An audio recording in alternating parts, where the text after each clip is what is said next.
habla Abel desde Pekín, China. Bienvenidos a mi podcast, El Cuento de Roma, episodio 23. No llores por mí, Veyes.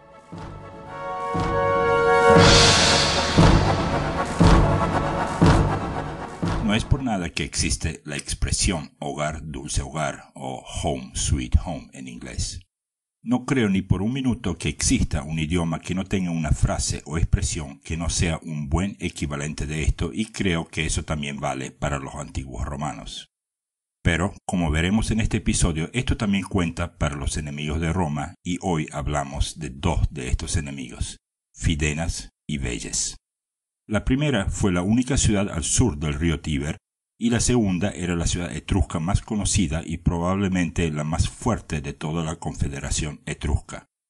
Como primero, recordemos que Veyes y Roma eran algo así como una imagen reflejada en un espejo, cada una de ellas teniendo poder de un lado del Tíber y cada una manteniendo un pequeño enclave del otro lado del río. El enclave de los etruscos del lado sur del Tíber estaba a unos 8 o 9 kilómetros río arriba de Roma, mientras que los romanos mantenían control del lado norte del Tíber justo enfrente a su propia ciudad. Después de la primera tal llamada guerra veyense, la ciudad de Fidenas no fue exactamente conquistada por los romanos, pero tampoco quedó explícitamente bajo el control de los etruscos. Estoy hablando de la guerra del 484 al 474 a.C., en la cual la familia de los Fabios fue aniquilada, si bien se acuerdan. A medida que el tiempo avanzaba, y en parte debido a todas las plagas que decimaron a los romanos, no hubo una clara delineación de guerra o paz hasta el año 437 o 434 a.C. según nuestras fuentes. Hasta ese entonces los romanos tenían relativa influencia sobre Fidenas y además había muchos residentes romanos viviendo allí. Pero todo cambió cuando los fidenitas cambiaron de partido, poniéndose voluntariamente bajo el dominio del rey de Veyes, un hombre llamado Lars Tolumnio. Inmediatamente Roma envió a 4 embajadores a Fidenas para investigar si eso era real y cuáles eran las razones por ese cambio de rumbo. Los fidenitas, no sabiendo qué decirles a los embajadores romanos, rápidamente enviaron a sus propios embajadores a Veyes para preguntarle a Lars Tolumnio qué hacer con los romanos. Según la leyenda, Tolumnio, quien estaba jugando a un juego de dados en el momento en el que recibió las noticias, hizo una broma acerca de estos embajadores, diciendo algo como ¿por qué no se morirían todos estos romanos? Y los fidenitas inmediatamente volvieron a Fidenas y reportaron el mensaje, que por supuesto fue totalmente malentendido. Pero, ni 2 por 3, los fidenitas ejecutaron a los embajadores romanos. Cayo Fulcinio, Clelio Tulo, Espurio Antio y Lucio Rocio fueron ejecutados en la plaza pública de Fidenas sin siquiera tanto como un juicio provisional. Tito Livio ofrece una clara narrativa de la guerra a continuación. La primera batalla se libró en el lado romano del río Anio, que fue ganada por el cónsul Lucio Sergio Fidenas, aunque a un costo extremadamente alto. Y aquí no quiero que piensen que un cónsul romano se llamaba Fidenas, no. Esto es uno de los típicos casos donde un apellido se le agrega a un romano por haber conquistado un territorio para Roma. Así que ahora el hombre se llamaba Lucio Sergio Fidenas. Después de esa costosa victoria, Mamercino Amilio fue proclamado dictador de Roma por el Senado. El dictador consiguió forzar a los veyenses a retirarse al otro lado del río Anio, pero no mucho más lejos que eso. De hecho, solamente empujaron a los veyenses hasta las colinas que se encontraban entre Fidenas y el río Anio. El rey Tolumnio ocupó esa posición hasta la llegada de sus aliados de otra ciudad llamada Faleri, mientras que los romanos tomaron una posición en el ángulo entre el Anio y el Tíber. Como primera nota de al lado, el lugar donde los romanos se fortificaron estaba tan cerca de Roma que los romanos podían ver los techos de su propia ciudad y todo lo que sucedía en la colina del Capitolio. Y antes de continuar con la lucha misma, quiero decirles esto como segunda nota de al lado. Quiero resaltar aquí que la cubierta de este episodio tiene el mapa del mundo romano todo en negro, como una silueta negra, en lugar de mi típico mapa geográfico. Haré esto cada vez que una cultura, una civilización o una nación desaparezca durante el episodio como una pequeña muestra de luto por dicho evento. Cuando una nación muere o desaparece de la historia, es como una especie animal o una planta que se va a la extinción para jamás volver. Y si bien más del 99% de especies de plantas y animales ya vieron su extinción en la historia de nuestro planeta, y si bien hace menos de 50.000 años existían por lo menos 4 especies humanas, siendo que hoy hay una sola, una extinción siempre es acompañada por 3 hechos correlativos. 1. Una extinción es a menudo también el comienzo de un mito, un ser mitológico o una leyenda, y aquí hasta puedo incluir el gran diluvio de los tiempos de Noé. Una sola cultura habla de Noé mismo, pero muchas culturas mencionan el diluvio. 2. Una extinción es siempre un alma colectiva de una cultura que se nos va, además de las almas de cada uno de los habitantes de dicha cultura. Como 2 ejemplos, quiero darles la civilización minoica y olmeca, entre miles de otras culturas. Y 3. Una extinción causada por humanos siempre pudo haber sido evitada. Siempre. Bien, antes de continuar con la Segunda Guerra Bellense, vamos al segmento del podcast de la semana.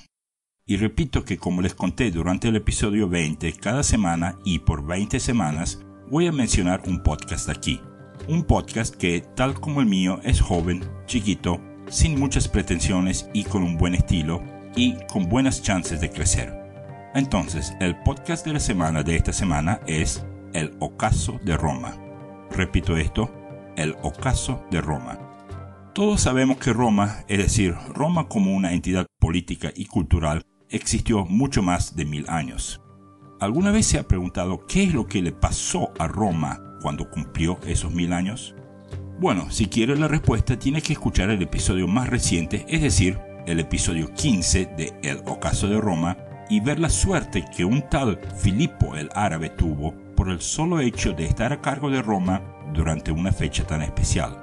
Por supuesto que no les voy a dar más detalles porque quiero que lo escuchen. Y para esto tenemos lo siguiente. El Ocaso de Roma se encuentra en iVoox, en su propio sitio web, y también tiene un grupo en Facebook y en Twitter.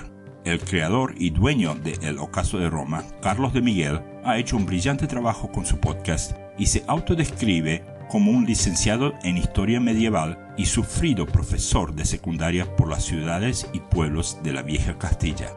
Para encontrar su podcast, simplemente ingrese El Ocaso de Roma en iVoox, Facebook o Twitter. Y para acceder a su sitio web, pues la dirección es www.elocasoderoma.com. Repito esta dirección, www.elocasoderoma.com. Bueno, antes de volver a nuestro episodio propiamente dicho, quiero decirles que si sabéis de cualquier otro podcast en castellano que también trate del tema de historia antigua o Roma antigua, por favor pónganse en contacto conmigo porque realmente los quiero mencionar aquí. Es mi manera de darles las gracias. Vayan a www.elcuentoderoma.com y vean la página de contacto. Es así de simple. Bien, volviendo a El Cuento de Roma y a nuestros 2 campamentos enfrentados entre sí con el río Anio dividiéndolos. Como a los días de estar mirándose uno al otro, un hecho no tan claro en las crónicas de Tito Livio dice que durante un alboroto se había decidido que el rey mismo, Lars Tolumnio, se enfrentaría en un duelo al estilo de los latinos con un luchador romano, un tribuno militar llamado Aulo Cornelio Coso. El rey de Velles perdió su vida en dicho duelo y en parte por las pestes que afectaban a otras ciudades etruscas, ninguna otra ciudad fue a ayudarle a Fidenas o a Velles. Los romanos, como estaban tan cerca de Roma, se habían puesto de espaldas a Roma y enfrente al enemigo. Los fidenitas y los vellenses al lado opuesto, pero ambos lados no se querían ni mover. Por un lado, los etruscos esperaban refuerzos que tardaban en llegar. Por su propio lado, los romanos estaban esperando que buenos augurios llegasen de un templo en la cima del Capitolino y con ese propósito se daban vueltas cada 5 minutos a ver si había novedades. Como ni los refuerzos ni los buenos augurios de las gallinas sagradas llegaban, los ejércitos se ponían más y más nerviosos a medida que las horas pasaban. Cuando las gallinas finalmente comieron y una bandera fue izada en alto desde el techo del templo romano, los romanos se pusieron a marchar de inmediato. Pero, como los etruscos todavía no tenían sus refuerzos, ellos propusieron el duelo, el cual fue aceptado por los romanos. Comentario personal, el plan le falló a los etruscos. Pero, otra versión dice que la muerte de Lars Tolumnio fue durante una batalla normal y no un duelo. Así que hay que añadir aquí que tanto Tito Livio como otras fuentes hicieron mi trabajo un tanto difícil en este episodio, ya que en esta parte justo antes de la invasión de los galos se mezclaron varios eventos, batallas y fechas. Para no tener que explicar todo este lío, lo dejo con la fecha del 473 a.C. como el año en el que Lars Tolumnio perdió su vida en un duelo llamado Spolia o Pima. Los vellenses perdieron. Pero si se fijan, la guerra no terminó ahí, y por 2 años más los romanos tuvieron que mandar soldados a Fidenas hasta que todo se calmó. Eran años de pestilencia y tropas romanas apenas cubrían lo necesario para poder ganar batallas. En el año 426 a.C., otro contingente etrusco se aproximó a las puertas de Roma misma, y otra vez el Senado romano rápidamente proclamó un dictador. Esta vez fue un tal Quinto Servilio, un pariente de aquel Servilio Ajala, que tenía su arma escondida bajo su axila, si es que se acuerdan. Bueno, ese Servilio despachó a los etruscos y estos huyeron a todo galope, escondiéndose dentro de las murallas de la ciudad de Fidenas. Eso era en parte porque los romanos no tenían suficiente poder como para realmente establecerse firmemente años antes, después de la muerte de Lars Tolumnio. Y eso, a su vez, se debía a las pestilencias que no paraban de llegar a la región. Y aquí viene el verdadero lío, porque hasta Tito Livio empieza a darnos 3 versiones de lo que pasó a continuación. Para no nombrar a cada una de las versiones, lo voy a mantener claro diciendo que los romanos vencieron en el asedio de Fidenas por medio de un túnel que excavaron desde las afueras de la ciudad. Con ese fin, los romanos enviaban a pequeños contingentes a Fidenas a asustar a los ciudadanos del otro lado de donde se hacía la excavación y, por supuesto, ellos tenían órdenes de hacer mucho ruido. Este mismo cuento es contado otra vez por el mismo Tito Livio cuando los romanos asediaron a la misma ciudad de Velles más tarde durante la guerra que duró 10 años. Realmente no sabemos si los romanos lograron el mismo truco del túnel 2 veces o si el autor deliberadamente o equivocadamente contó el mismo cuento 2 veces, pero la cuestión era que al final del año 396 a.C. el asedio de Velles había terminado. Después de 10 años de asedios, Velles fue vencida y esto ocurrió más o menos así. Dada la longitud del asedio mismo, no es posible que Velles haya sido rodeada por los romanos continuamente durante todo ese tiempo. Personalmente creo que eran bloqueos temporales y en algunos años Tito Livio informa que nada significativo sucedió alrededor de Velles.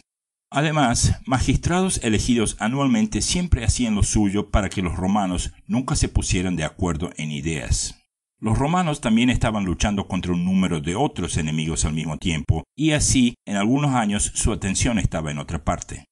Así que, repito, durante gran parte del tiempo, el asedio debe haber sido no más que un bloqueo flojo con campos romanos fortificados cerca de Velles. La guerra fue declarada justo después de que el Senado decidiera pagar por primera vez a los soldados. El servicio en el ejército romano era un deber que debían todos los ciudadanos romanos y hasta ese punto los romanos lo hacían a su propio costo. Como resultado de este cambio, los tribunos consulares del año 405 fueron capaces de llevar a un gran ejército a Velles, donde llevaron a cabo un vigoroso pero fracasado asedio. Al final de la temporada de campaña, este asedio terminó y los romanos volvieron a casa. Lo mismo pasó el año siguiente. Un cambio clave llegó en el 403 a.C. cuando 8 tribunos consulares habían sido elegidos, más que cualquier año anterior. A medida que el verano llegó a su fin, decidieron construir cuarteles de invierno en Velles y llevar a cabo un asedio continuo. Los romanos habían construido una gran rampa que había llegado a las murallas de la ciudad, y sus puentes de madera estaban a punto de ser puestos en contacto con las paredes en preparación para un asalto. Pero una noche, los defensores de Velles se aprovecharon de las precauciones romanas muy flojas y una disciplina relajada y quemaron los puentes de asedio y la rampa. En el año 402 a.C. les fue aún peor. Me refiero a que Sergio Fidenas y un tal Lucio Verginio Esquilino, 2 de los 6 tribunos consulares elegidos por ese año, se odiaban mutuamente. En realidad no se podían ni ver. Pero ese año los vellenses encontraron aliados. Los capenatos y los faliscanos, 2 tribus de habla latina que vivían al norte de Velles y que formaban parte del mundo etrusco, temían que si Velles caía, entonces ellos serían las siguientes víctimas de la expansión de Roma. Así que decidieron acudir a la ayuda de sus vecinos. Su ejército combinado atacó la parte de las trincheras romanas comandadas por Sergio. Al mismo tiempo, los defensores de la ciudad atacaron las trincheras desde el lado opuesto. El principal campamento romano fue comandado por Verginio, quien se negó a ayudar a menos que Sergio pidiera ayuda. Sergio era demasiado orgulloso para hacer esto y finalmente fue forzado a retirarse y volver a Roma. De más está decir que después de este desastre ambos hombres fueron despedidos de sus puestos. Bueno, nada de importancia sucedió en los años 401 y 400 a.C., pero en el 399 a.C. los capenatos y los faliscanos hicieron un segundo intento para sacarse de encima a los romanos. Esta vez los romanos trabajaron como un equipo y mientras los aliados estaban atacando las trincheras romanas, fueron atacados por la retaguardia y obligados a huir. Sufrieron una segunda derrota cuando se toparon con un grupo de asalto romano mientras regresaban a su casa. Pero otra vez, los 2 siguientes años, nada de importancia sucedió. Entonces, por fin, el 396 fue diferente. Marco Furio Camilo fue nombrado dictador y este es un nombre que necesita mantener en su memoria porque el episodio que viene lleva su nombre. Marco Furio Camilo congregó un nuevo ejército y juró restaurar el templo de Mater Matuta, una figura mitológica que representaba a la madre si Velles caía bajo el control de los romanos. Primero, su ejército nuevo ganó una victoria decisiva sobre los capenatos y los faliscanos en el territorio al norte de Velles. Habiéndose sacado de encima esa molestia, Camilo regresó al sur para llevar a cabo el asedio. Pero el asedio de Camilo se llevó a cabo bien. Las obras de asedio fueron mejoradas y se construyeron más fortalezas en las líneas alrededor de Velles. Detuvo todo tipo de escaramuzas e incursiones que los etruscos hacían y por primera vez los habitantes de Velles sintieron falta de agua y comida. Finalmente, Marco Furio Camilo ordenó que no se llevara a cabo ningún tipo de lucha, provocación o ataque, a menos que él mismo ordenaba ese ataque, bajo pena de muerte o un proceso llamado el decimatio. El decimatio significaba que los soldados que habían desobedecido una orden se tenían que poner en línea y entonces se los contaba. 1 de cada 10 elegidos al azar sería matado a patadas, palos y piedras por los otros 9. Quiero añadir aquí que dormirse durante guardia en un campamento romano de soldados llevaba ese mismo castigo. Según Tito Livio, Camilo también ordenó la construcción de un túnel debajo de Velles. Esto es normalmente descartado como una repetición errónea de un incidente similar durante el asedio de Fidenas, pero podría reflejar fácilmente la verdad, porque Camilo podría haber sido inspirado por el éxito de aquel primer ataque vía un túnel. Entonces, con el túnel cerca de la terminación o la ciudad a punto de caer por alguna otra razón desconocida, Camilo se enfrentó con el problema de cómo dividir el futuro botín. Cuánto iría al ejército y cuánto iría al tesoro de la ciudad.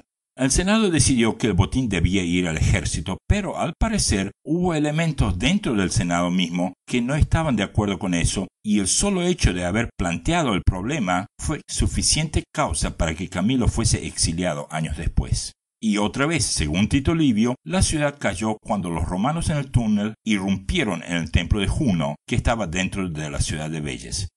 Así es, hicieron un túnel y el túnel terminó en un templo. Los defensores dentro de la ciudadela se vieron abrumados y los romanos pudieron abrir las puertas de las murallas de la ciudad. Eventualmente Camilo permitió que vellenses desarmados se rindieran y los combates se extinguieron en menos de un solo día. La caída de Velles aumentó enormemente la fuerza potencial de Roma. Casi duplicó la tierra controlada directamente por la ciudad. Aunque los habitantes de Velles fueron vendidos como esclavos a Roma, la población rural, o sea los campesinos, fueron dejados en paz. Todo esto aumentó la mano de obra de la República en gran manera. Pero este gran aumento de poder fue prontamente eclipsado por un gran desastre, porque solo 6 años después la ciudad sería capturada y saqueada por los galos, que ya hacían serias incursiones en las tierras de los etruscos desde el norte. Pero antes de ver a los galos tenemos mucho más del héroe de la caída de Velles. Tanto así que el episodio que viene se llama Episodio 24, Marco Furio Camilo. Y mientras los galos iban hacia el sur, un mensajero desde el sur iba a todo galope hacia Roma. El mensaje que llevaba era de Marcia misma y el destinatario era su padre. Por supuesto, lo que Marcia no podía saber era que el viejo Marco, el padre de ella y de Lucio, estaba en cama todo el día, casi todos los días. Si bien el viejo sobrevivió todas las plagas de Roma, él sabía que sus días eran contados.